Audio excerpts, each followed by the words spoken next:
So, hello. Can everyone hear me okay? I've just shoved this thing on, and I hope it works. So yeah, welcome to my session, Swearing, Nudity and Other Vulnerable Positions. In direct contrast to the last two, I am not a psychologist, and I am utterly unqualified to talk about this topic. I will also say that I blatantly lied to you all. There's very unlikely to be any nudity in this session. So, as they say, law of 2 feet and all that, there's probably drinks and things out there. But I'd like to sort of introduce myself and go through what my background is. So, I've been working in software for about coming up to 20 years now. And last year, I decided to start this podcast called The Agile Path.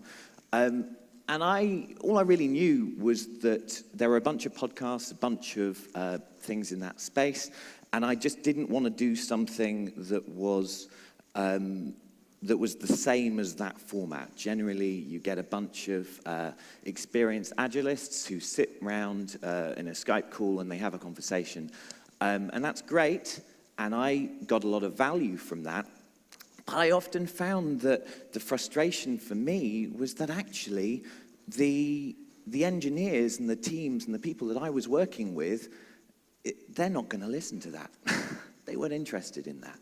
It didn't resonate with them.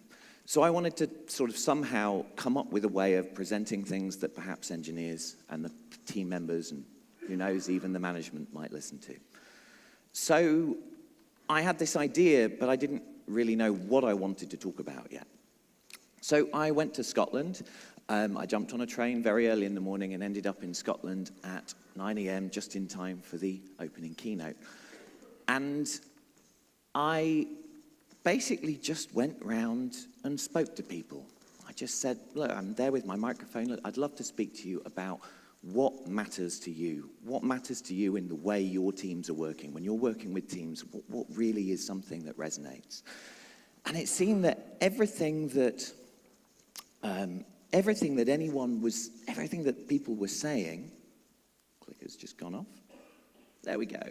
Everything that everyone was saying was related to this thing. People would say things like, I could just see that my team wasn't safe. I'd go, that's interesting. I know what you mean by that.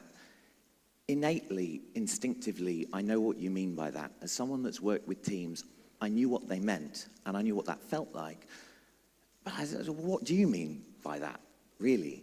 I said, you can just tell by the way they walk in the room together, by the way they hold themselves, by the way they talk to each other. And I'm sort of like, yeah, but no, what do you mean by that? Really, it seemed like safety was essential but enigmatic. It seemed like almost like dark matter or dark energy. It's essential, it's holding the whole universe together, but nobody knows what the hell it is. So I left Edinburgh, and I thought I had this really great topic for my first episode. I was like, great, I can put together a documentary. It's a topic, it seems really important, really foundational. There's a bit of a mystery to solve, a little bit of research, and I'll be all good. But once I really got into it, like Alice down the rabbit hole I tumbled, I ended up speaking to many different people. Some of these people are very, very well known, and some of these people were people that were literally engineers and people on the teams, and some of the managers and people in the organizations I was working with at the time. I really wanted to get an idea for what people's experiences at different levels were of this concept. What did this really mean to them? And I'm sure Joseph and Jasmine will be glad to know, I also did some other research. And that took me to a project, a Google project called Project Aristotle. They mentioned this briefly in the last session.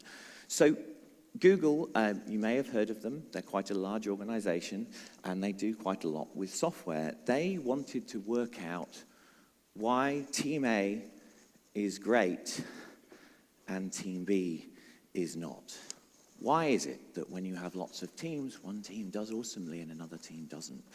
And they decided that maybe the obvious answer to this, in fact, they worked through a whole host of different hypotheses, and one of them, and a very obvious one, is this problem that, well, obviously Team A has, this keeps going off, Team A has amazing people, and Team B, not so much.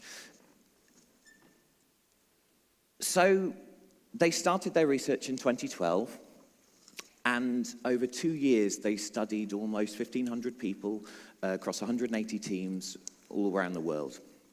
And they discovered that actually team effectiveness is less about who's on the team and more about how they work together. So what makes a great team? What did they find? So they found 5 key indicators that the team members on their highly effective teams, and obviously this research is limited to Google's experience, but if you work in the software industry, there is certainly, there definitely is a good correlation there. So we're going to go through these in reverse order. So at number 5, we have impact. Team members on effective teams need to see that their work has impact on the organization they work in. So what does that mean, really? So if you start working at Facebook, at any level as an engineer, the very first thing you're going to do is take part in their developer boot camp. And part of this process is working out how you fit into the organization. But one of the really important things that you will do when you start there is often on the first day, if not within the first couple of days, you are going to push code live to Facebook.com. Now that might be the tiniest change, but you know what? It feels pretty impactful. You know, I just changed that button to a slightly different shade of blue, and 1 billion people saw it. That feels pretty good. Then there's also, there was some other research done by a lady called Teresa Armablay. This is in her book, The Progress Principle. She did a lot of research taking daily diaries from individuals working on knowledge work teams across America. I think it was just America, it might have been international. And one of the most important things she found is team members that were most engaged with their work or most motivated, they would find that they reported making regular progress on meaningful work. This is the individuals that reported in their daily diaries that every single day they were taking little steps towards a goal.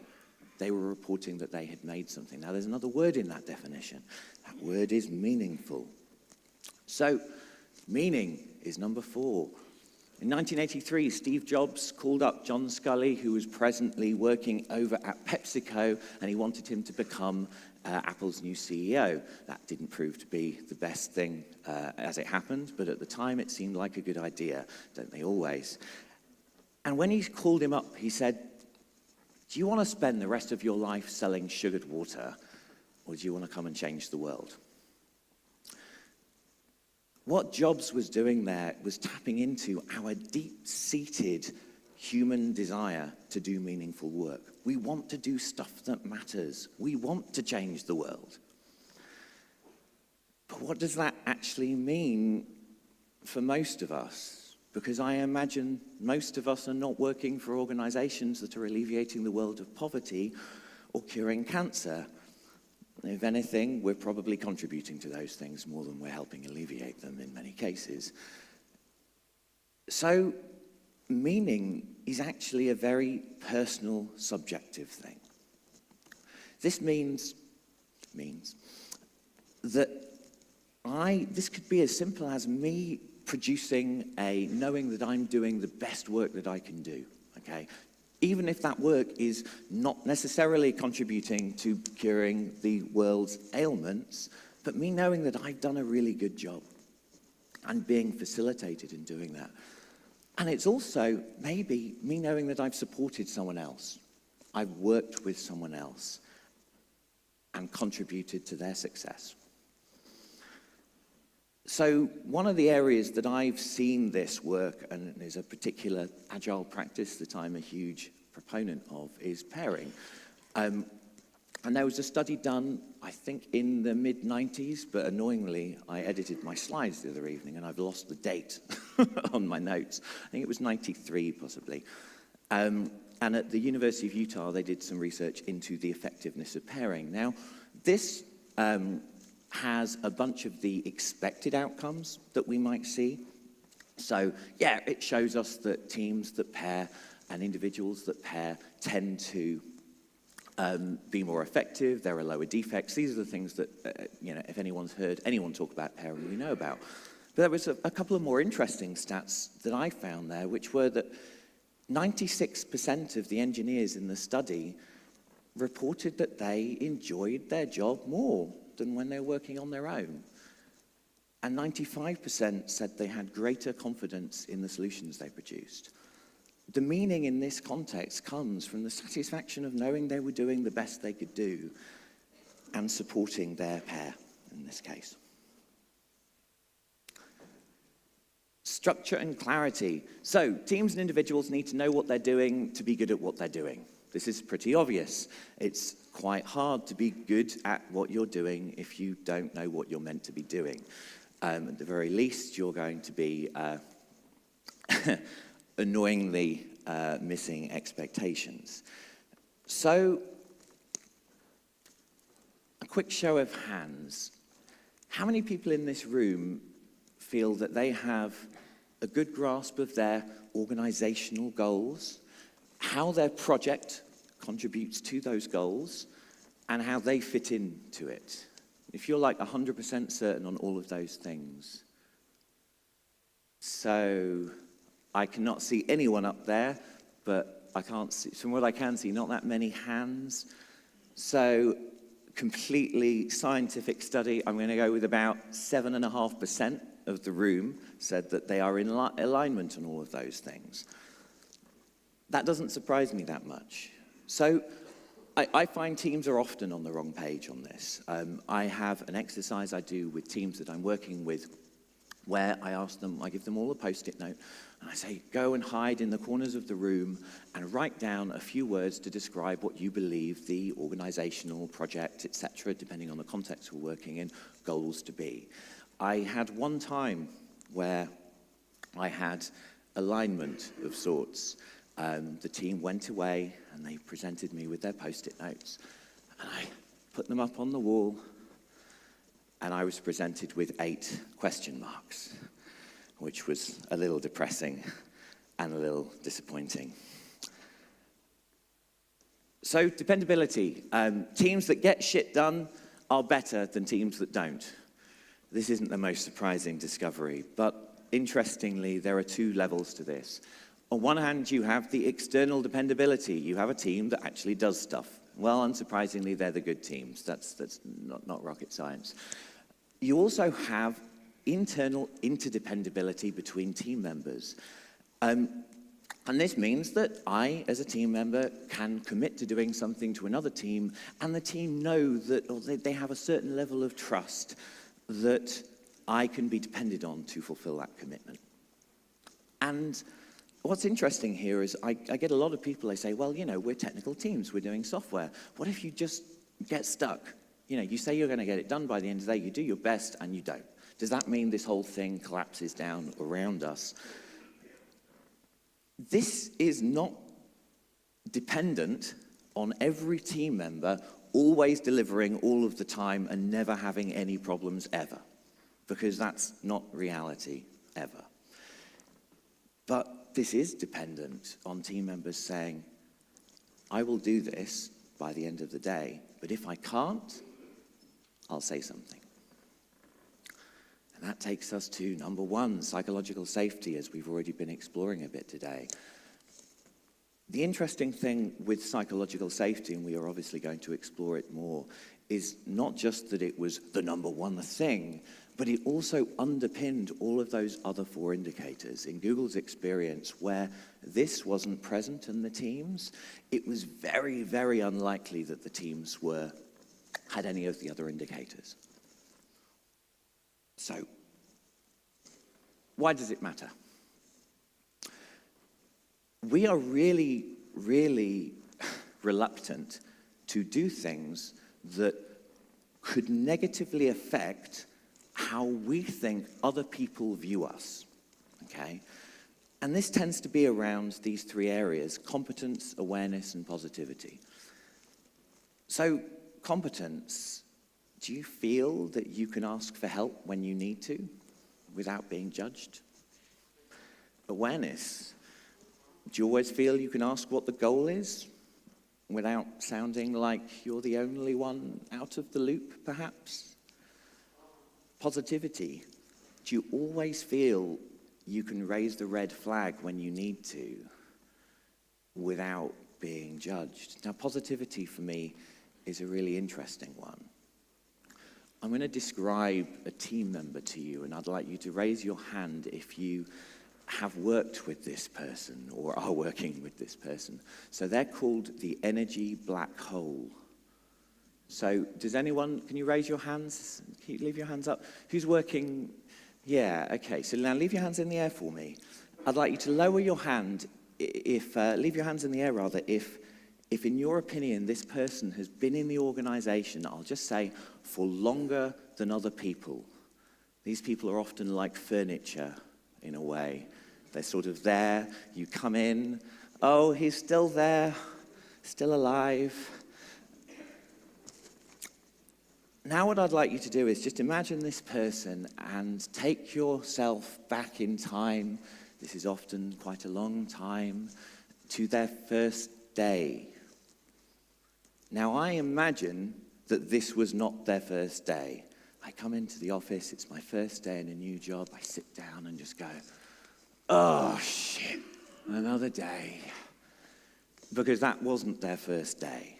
Almost certainly was not their first day. I'm pretty certain they skipped into the office with glee and lightness and all of the traits that you absolutely could never imagine this person having. I found that these individuals are almost like the canaries for organizational culture and team safety. It's actually what happens to you. This is what happens to you if you stay in this organization a long time. We'll come back to them a little bit later. So, Amy Edmondson, we mentioned Amy Edmondson before.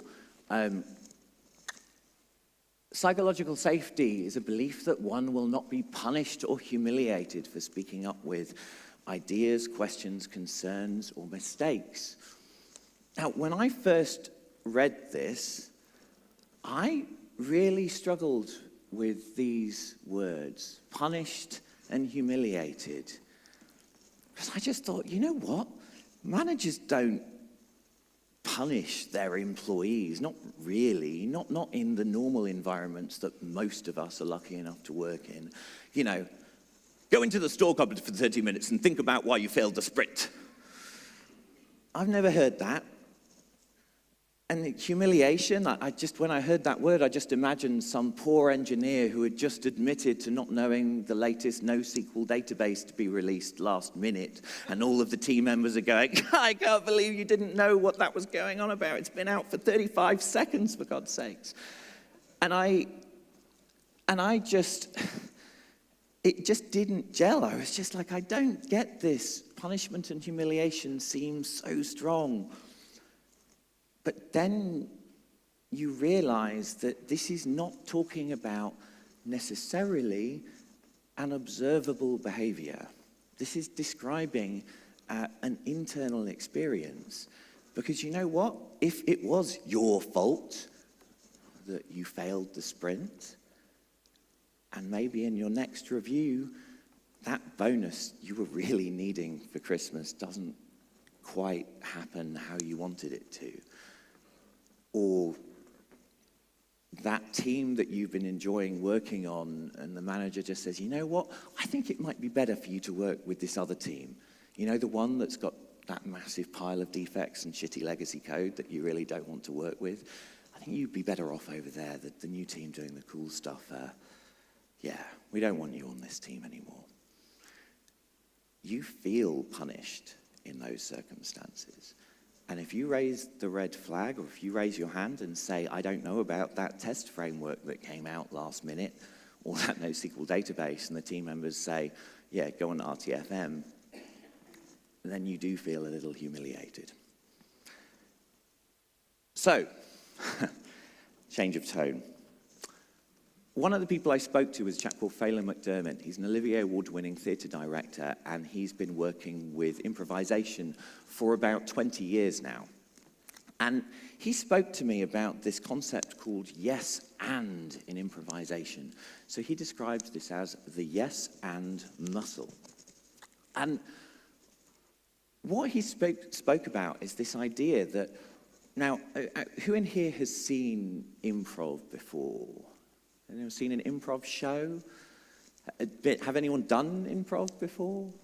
Okay, good. So what happens in improv typically is you have a group of performers.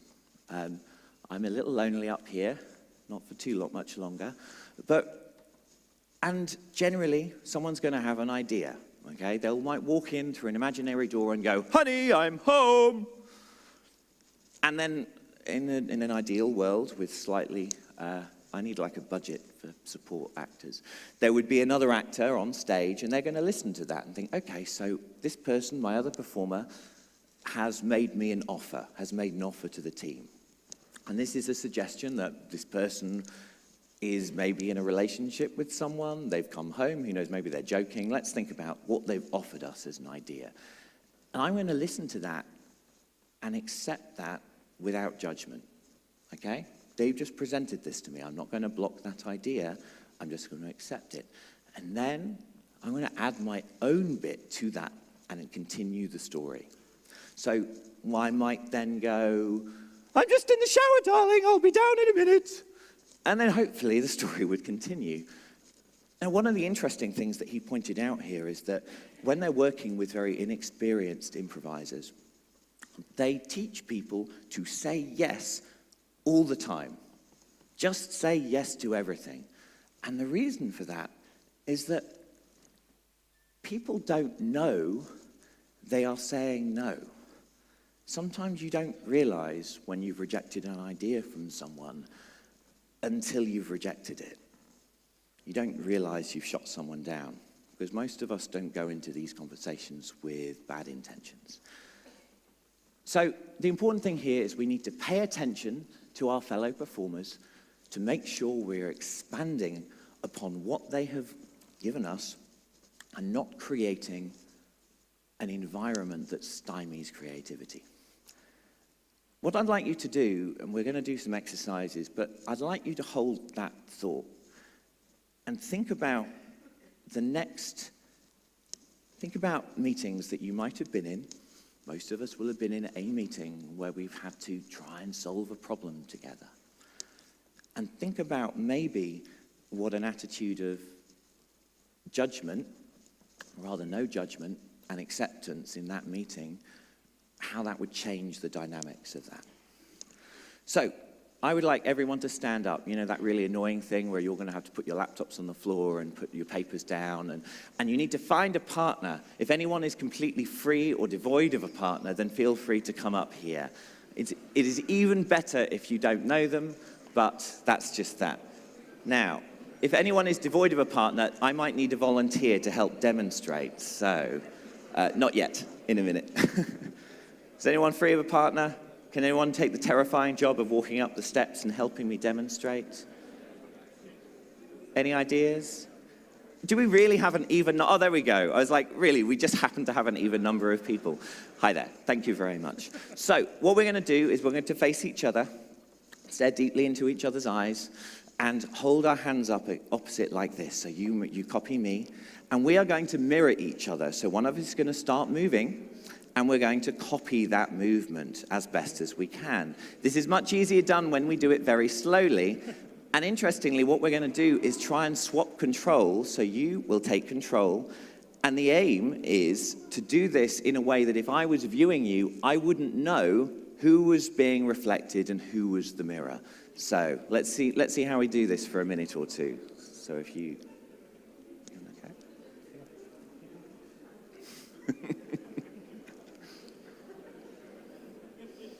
Uh-oh. If you do it fast, it's much harder. Thank you very much. And we should do a high five. All right, thanks, guys. So interesting points to make here. You are all probably smiling at each other. Some of you may know that we evolved smiling as a defense mechanism because mammals unfortunately have an unfortunate habit of eating our children, which is very awkward and kind of antisocial. So our babies decided, you know what, if we smile lovingly at our parents, there's a reasonable chance they won't eat us for their breakfast, and thus we have smiling. So smiling is in fact a defense mechanism in many, many animals in the mammal world. So that's one of many improv warm-up exercises generally, and I highly recommend if you are doing retrospectives and other types of meetings that you consider the energy levels in the room, and those sorts of things do a great job of improving that. So now we're going to do my favorite exercise. This exercise is called String of Pearls. It's a storytelling exercise. So what's going to happen is that another willing volunteer will come up and will tell us at the beginning of a story. They're going to stand here. Once upon a time, there was a lunatic in a Flash t-shirt giving a talk.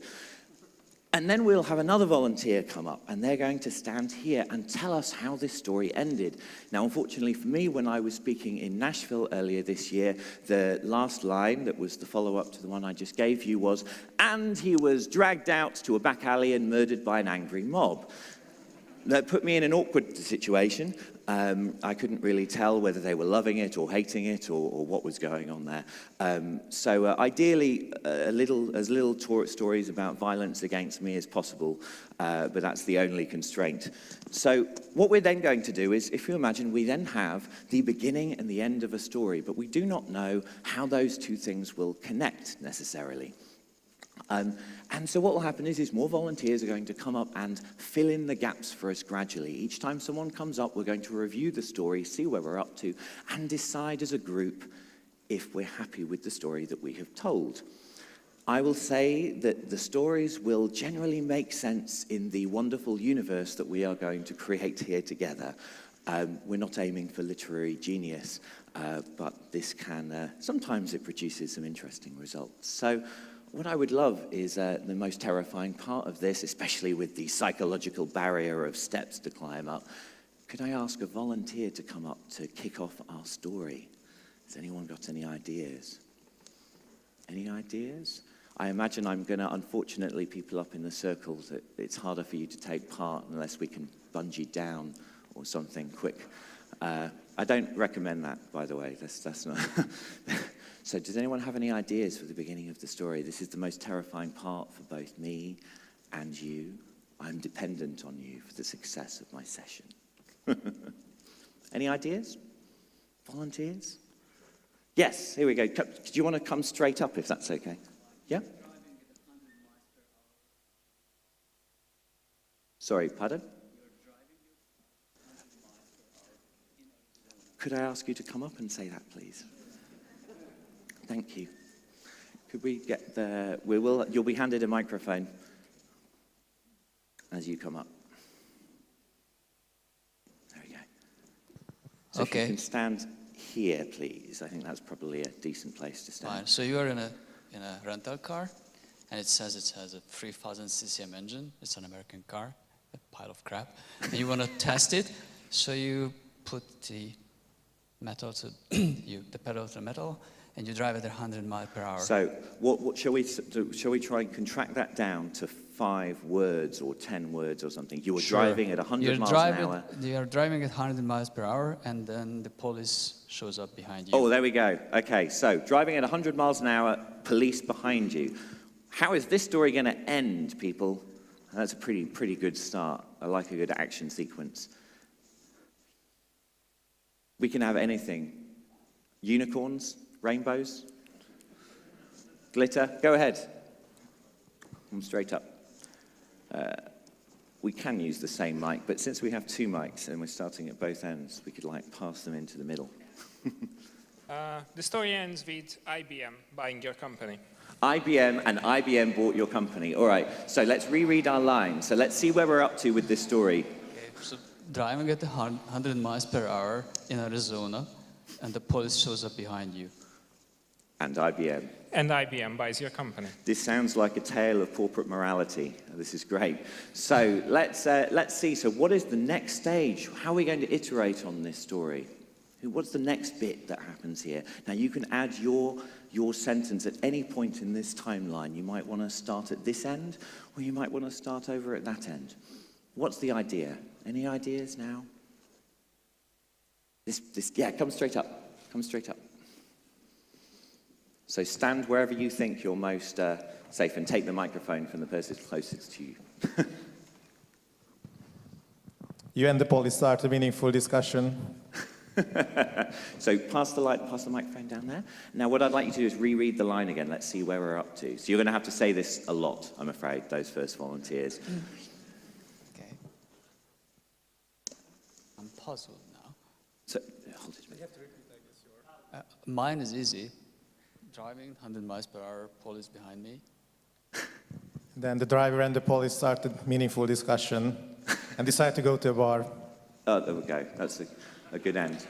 And in the end, IBM buys your company. Okay, we've got a bit of a literary journey to go on, guys. I point out there is a bit of a gap here between IBM buying the company and two policemen having a meaningful discussion. So did they just let the guy go? Did they let the guy go, people? Did they just think, this guy's an idiot, we're just going to go to the bar? Or what? What happened? Jake, do you want to come straight up?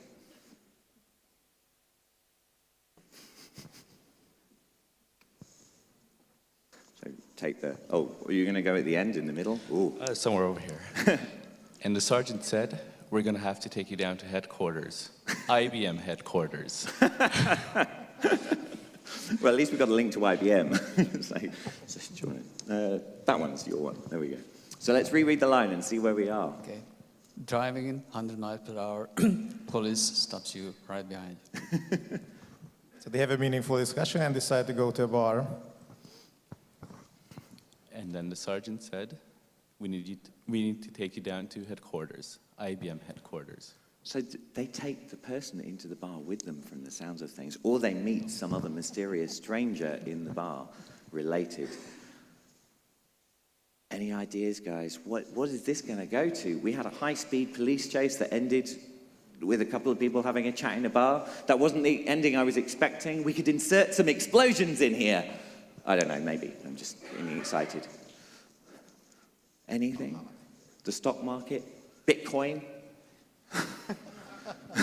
More buzzwords? Can we put some psychological safety in here somewhere? No professionals. No professionals. Elon Musk was riding in the passenger seat of your car. And again, please. Still driving, 100 miles per hour, police is behind me. Elon Musk riding in the passenger seat of your car. And they decide to go to a bar for a good discussion. And then the sergeant said, we're going to have to take you down to headquarters, IBM headquarters. And in the end, IBM buys your company. Okay. So I don't know what experience you guys have of corporate buyouts, but I'm sure there's someone in here with some knowledge they can inject into this story, because I don't think many of them start in a motorway, motel, bar or in Arizona. They might do. I mean, in fact, maybe all of them do. I don't know. Yeah, depends which part of the Trump Corporation you work in, I imagine. So any more ideas? Where are we going to take this?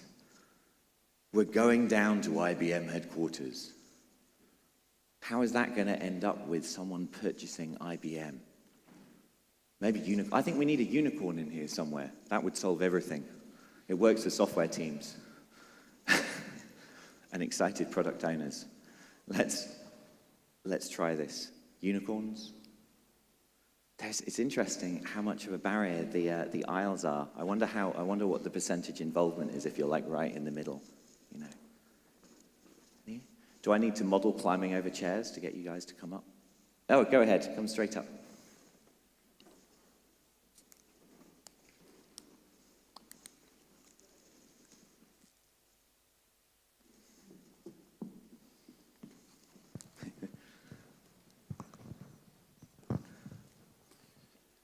In the bar, you talk about your security company and how you stole those IBM computers from the headquarters.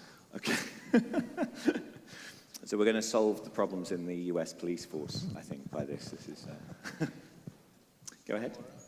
Still driving, not anymore, being stopped by the police.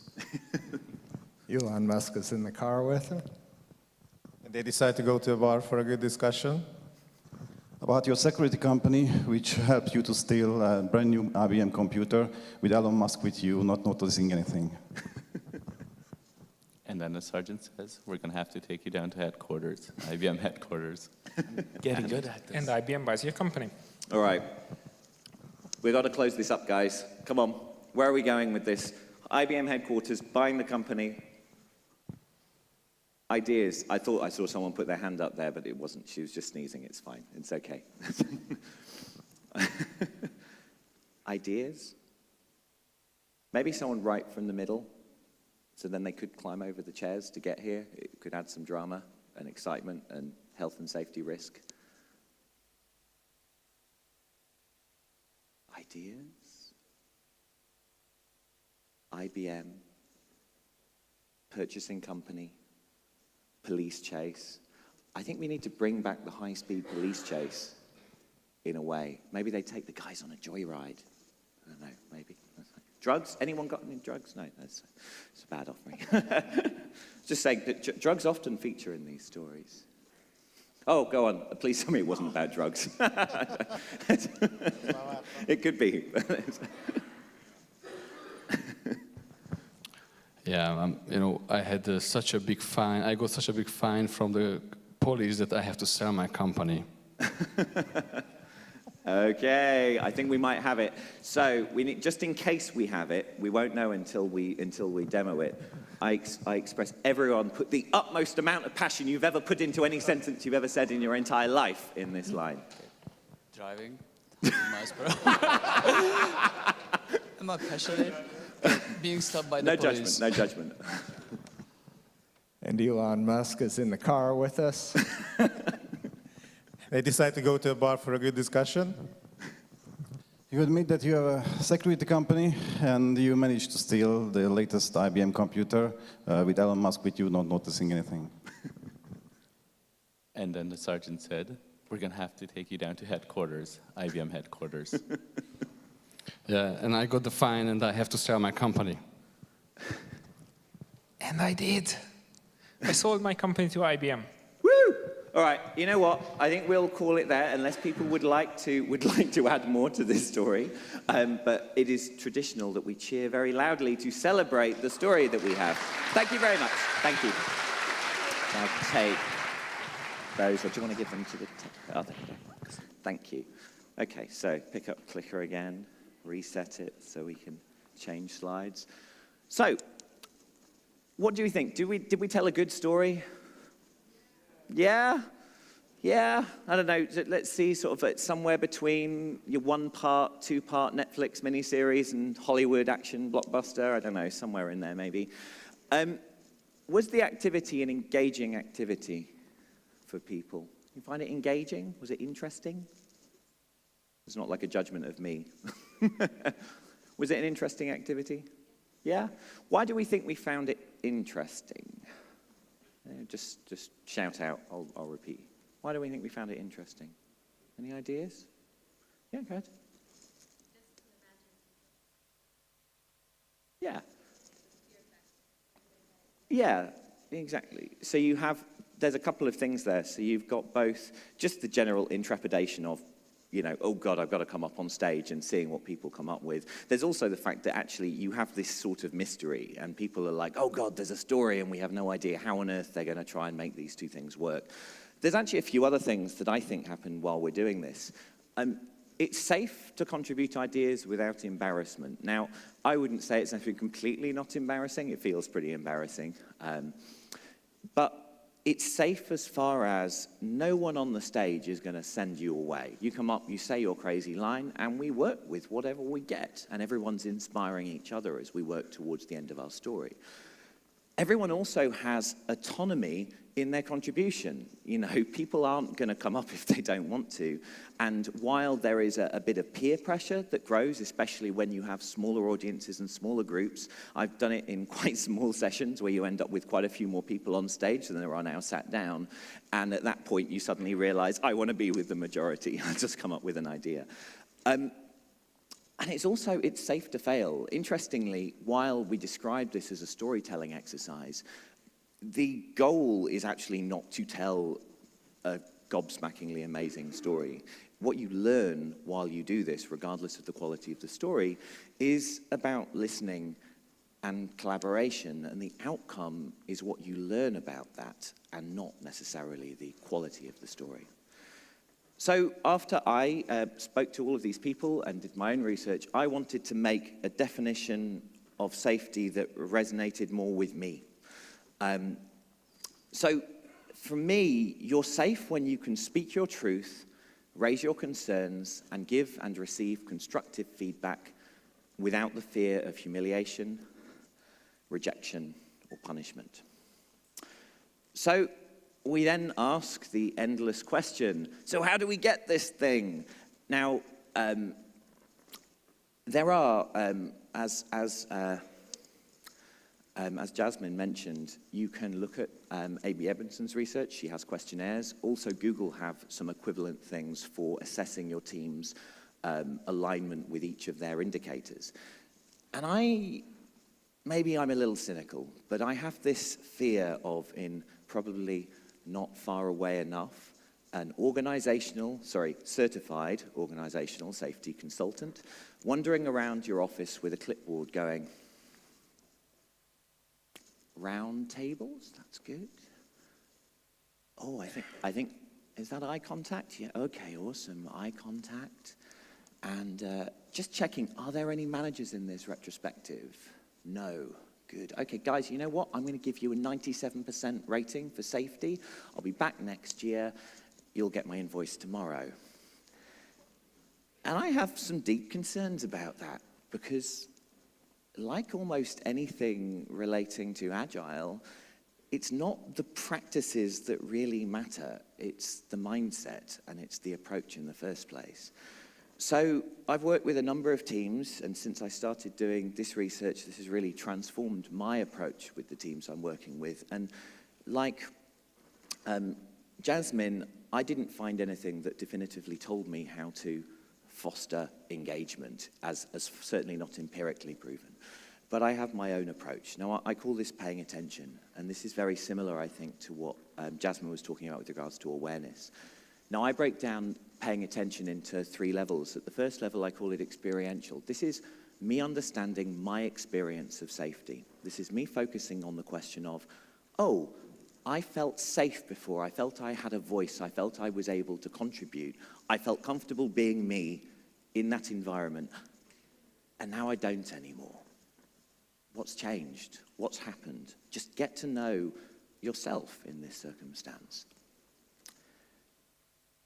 Then you have what I call extrinsic. Now, this is the expanding that level of awareness to the people you work with every day, the people on your team, the people you see every single day. And starting to, again, just observe, actually, and just begin to increase your awareness. Okay, well, I feel safe now, but my gut feeling tells me that maybe James doesn't feel safe now. I wonder what's going on for him. And then you've got the next level, which I call environmental. Now, environmental breaks down into 2 areas. At level 1, you've got the organization. Now, this is definitely what Jasmine was talking about when it comes to culture to some degree. But I've certainly seen, and I think that what this really translates to is often organizational policies that directly affect the way that people collaborate and communicate. Now, it's interesting. We watched that little video in... I don't know whether I can say pronounce the guy's name. Suba's talk? Suba? I don't know. If I've completely trashed your name, I apologize deeply. And it was the little thing from MasterChef. Now, interestingly, in that video, you've got an interesting dynamic. All of those individuals are trying to collaborate, okay? But interestingly, they're also trying to beat each other. And that's an interesting problem for collaboration because everyone really just wants to win. So when they're being interviewed afterwards, they're going, yeah, she was a bit of a shitty leader. It was all complete chaos. And then they're like, yeah, I just felt like I didn't know what was going on. And then obviously you add to that the additional pressure of Gordon Ramsay coming in and going, this all looks like shit, as he does. And you have almost the worst possible systemic environment for effective collaboration in those circumstances. So you have those things. We often see equivalent situations in organizations that choose to stack rank employees because for some reason they thought that was a really good idea. And you have this situation where everyone is instinctively fighting against one another because everyone knows that they have to be in the top 5% to get the bonus they need. And then there's another element to organizational safety, and obviously that question around culture and policy is a massive one, so I'm not going to dive too much more deeply into that. This is what I call the person. This is you and your life. So could you raise your hand if you have a life? I hope. There's one or two people sleeping, but that's fine. They'll pick up their lives at the end, I'm sure. This is an interesting one. We have organizations that have policies that say things, not policies, but unofficial, implied, cultural ideas that say things like, it's unprofessional to have a personal life. Leave your personal life at home. And the problem I have with that is, well, firstly, I've never found a cloakroom big enough to just hang my personal life in so I can get on with my day detached from all of the complexities of my situation. That's never worked, and it always seems to stay attached as soon as I hook it in. The problem is that we pretend, because organizations hate complexity and uncertainty, so we pretend and we live in this wonderful fiction that says personal life doesn't exist, because if we can just tell people they shouldn't have a personal life in the office, then we don't have to address all of the inherent complexity and challenges that those personal lives bring. The reality, as it is in many situations, is very different from the hopeful, optimistic ideals of organizational leadership in many cases. And the reality is if you have kids and you're up all night with your toddler, you're going to be a bit shitter in the office the next day. You just will be. You're going to be tired and you're not going to be as effective. And that will probably affect your work and your contribution to the goals in your organization. It just will. So we can all pretend that our professional life stays at home, but our personal life rather stays at home, but it doesn't. We bring it anyway. And when it comes down to it, I hope this is true for most, but frankly, your spouse and your parents and your children and your friends are more important than any urgent delivery you might be required to stay for. So there's another element to this. A lot of what I've just spoken about is observing your peers. And we spoke a little bit earlier about the energy black holes in your team. And I want to tell a story about a company called Menlo Innovation. So this is a guy called Rich Sheridan. He's their CEO, and he runs this company. He wrote a book called Joy Inc. that I really recommend. Now, he told me about one of the things they have in their culture, which says, when I come down, when I witness another team member or someone in the company behaving in some way that you could just describe as unsatisfactorily, okay? This could be anything from outright temper tantrum, losing their mind, punching someone, to someone just being a bit grumpy in the morning, or not hitting a goal, or apparently being disengaged. You start that conversation by taking them to the side and say, are you okay? What's going on? It seems like you're struggling. What can I do to help? This is addressing this negative behavior with curiosity and not judgment. So paying attention is about noticing how you feel yourself, noticing how the people around you are feeling, and approaching people and the organizations with curiosity over judgment. So why does it really matter? So obviously, your organizations will, your teams will be more effective, and we've seen that there are various benefits to that. If your teams are more effective, chances are you'll make more money. That's great. But there's a bit of a deeper layer to this. So this is a survey taken, I think this is taken from the Gallup survey, taken from around January the 15th of this year. This actually hasn't changed much since then. I double check it occasionally, but it's roughly the same. This is taken for US-based, based on the US workforce, but this figure is pretty much static internationally, certainly when they average it out internationally. So what does this show us? It shows us that by their assessment and their definition, which is here of engagement, only 1/3 roughly of the workforce are engaged. 2/3 of the workforce are half the workforce are disengaged, and 15% are actively disengaged. What that means is that these are the energy black holes. These are actively disengaging these people. And if we look at this definition, having an opportunity to do what I do best each day, having someone at work who encourages my development, and believing opinions count, how much of that is possible without psychological safety? But I don't think very much of it. My opinion, 100%. But I don't see it. In fact, while it's my opinion that those are the reasons, there is, as Jasmine mentioned, there is empirical research behind the links between psychological safety and engagement and vitality. And then we have this other slightly more depressing figure from the American Psychological Association in 2015. Workplace stress is, well, 2/3 again of the US workforce consider workplace stress or work to be a very or somewhat significant contributor to their experience of negative stress.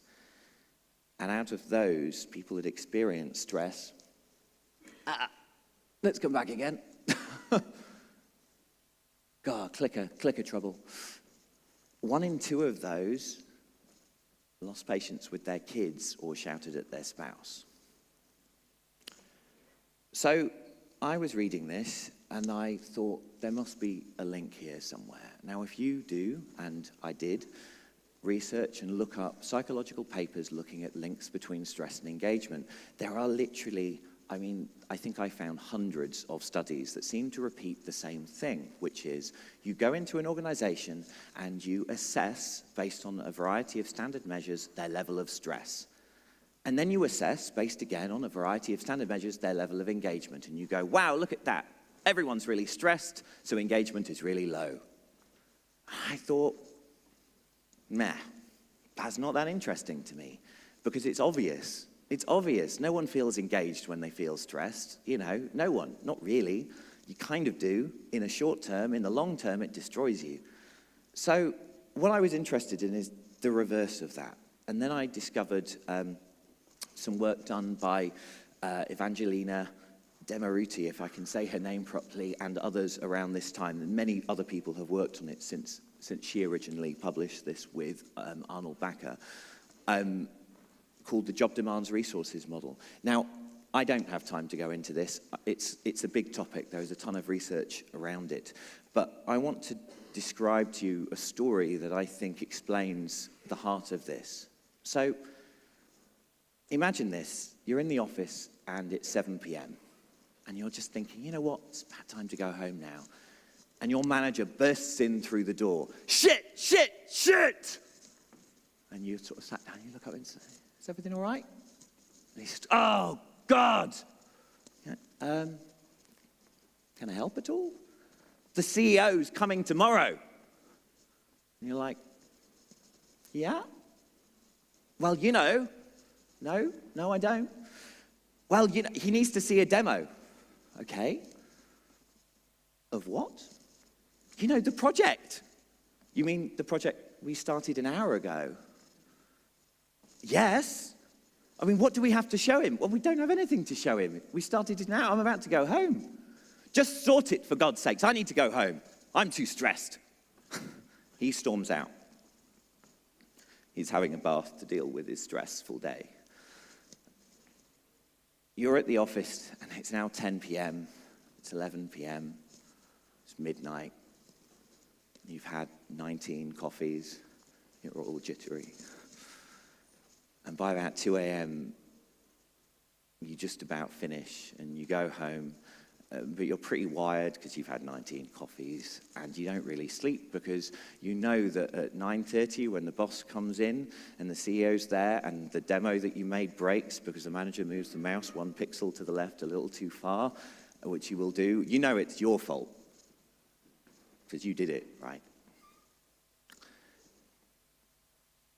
And there's another story. It's 7 p.m., you're in the office, and you have just started the project that you have been waiting for. This is the project. You managed to stop all of the other projects, like the crappy project you were just on, it's just finished. You would sit down and you start working on it, and it's just flowing, and everything's going. Oh, it's 10 a.m. It's 2 a.m. even. God, I better get home.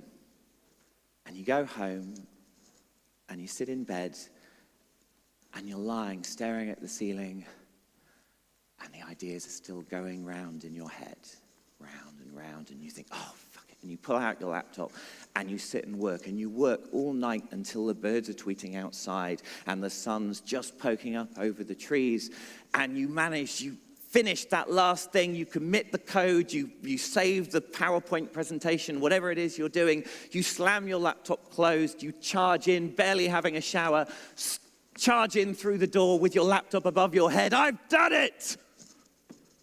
I've done it. And the team come around you and they go, wow, that's awesome. And they sit down and they look at your code and they say, that's great, but please never ever work through the night ever again. Now, maybe that's a little disappointing, but you know what? At the end of that day and that all-night marathon of work, and I am not suggesting people work through the night, you are full of joy and passion and love for that work. When we're engaged, we are more resilient to the negative effects of stress. The reverse of this, and the studies that found that, they were absolutely true. There is definitely the connection that says, when I am stressed, I am less engaged. Definitely. But actually, I am stressed because I am disengaged, because the work that I'm doing is stressful anyway, but I don't feel it in the same way. I don't experience the negative effects of stress.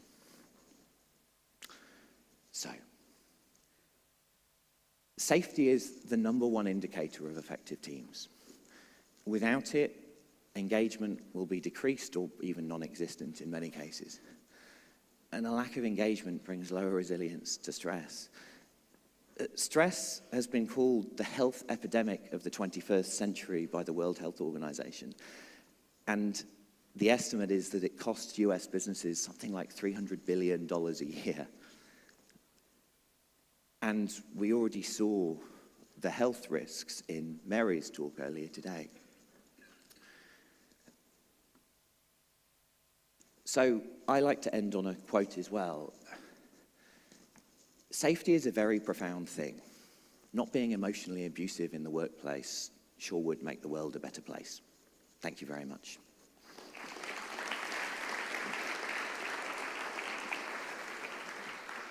Sorry. Thank you. Thank you very much. Okay.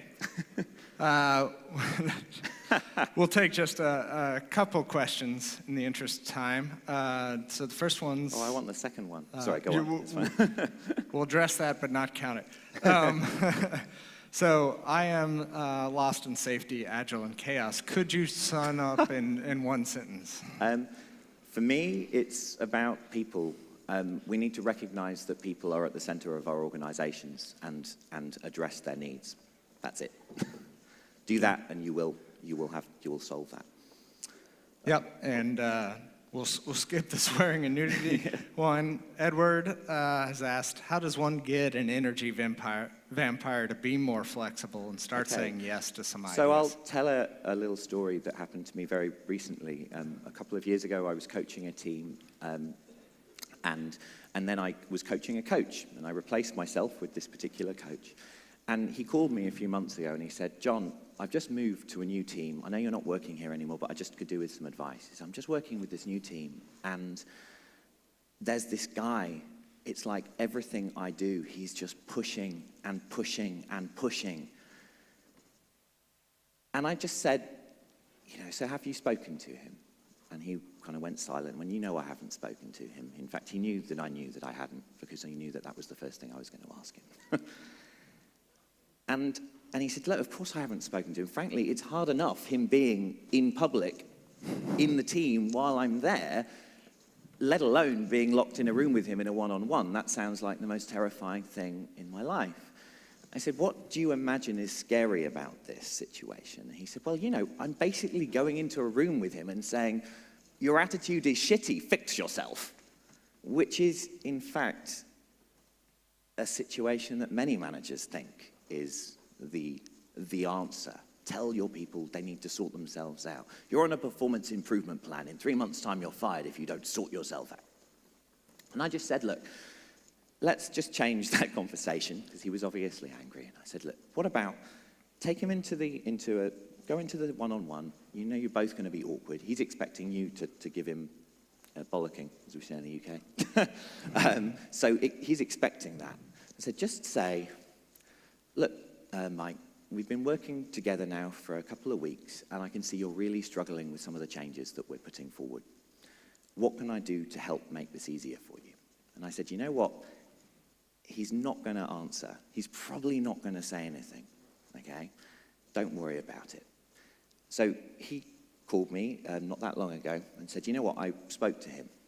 And it was a Friday evening. He's had the meeting with the guy, and Mike said nothing. He sort of like shrugged, and they went off. No, you can't help me. It's fine. Whatever.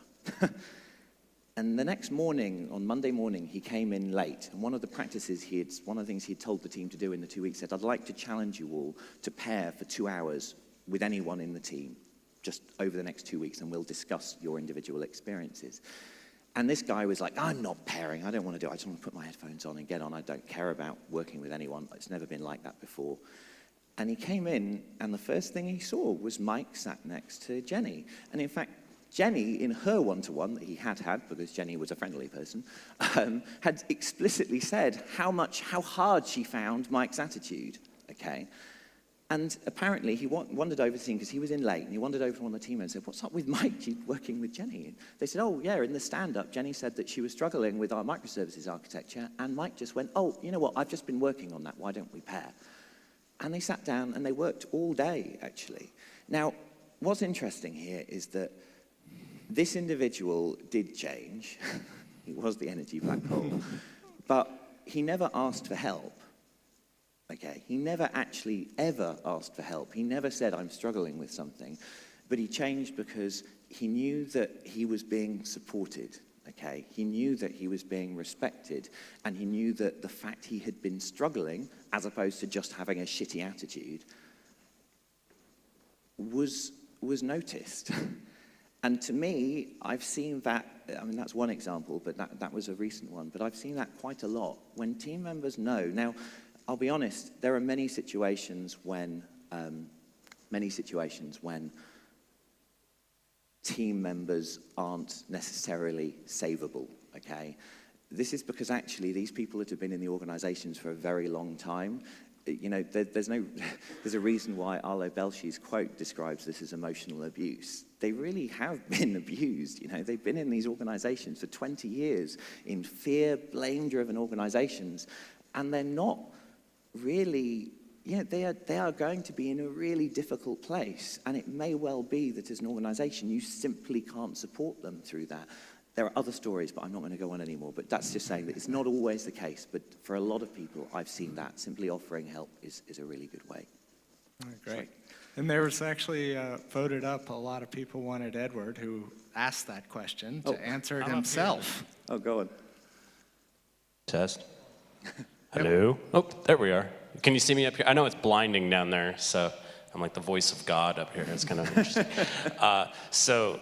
Thanks for the question. I don't want to steal the spotlight from John.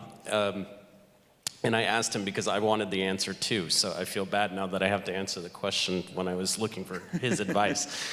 The only situation I can give that was off the top of my head, I'm in a position where I have to generate ideas to get more business for our company.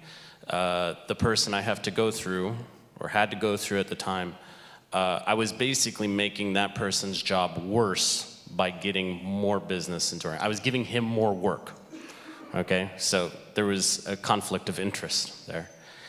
And the solution that I basically did in that particular case was convinced a sort of skunk works budget. Skunk works is the code name for a portion of Lockheed Martin, the defense contractor, that basically was their like secret R&D department. And the way it worked was I said, look, just let me have a very small budget, okay? And I'm talking like 50, 100 bucks a month to do whatever I wanted. But the key here was I was going to be asking for forgiveness instead of permission. So I got this budget and it was very low risk. I had some ground rules and I could do whatever I want with that money, but I had to document whatever I did and then show the results afterwards. And with this individual, he was a very data-driven guy. And when I gave an idea, there was no data because it was something we have never tried before, and he shot it down. But then with this little budget, with this very low-risk approach, I could actually show him numbers, and that won him over. So that was that specific situation. I coped with that. So a form of experimentation, right? Yeah. Yep, small experiments. Okay. Yeah. Great. Thank you. Thank you very much, Thank John. you very much.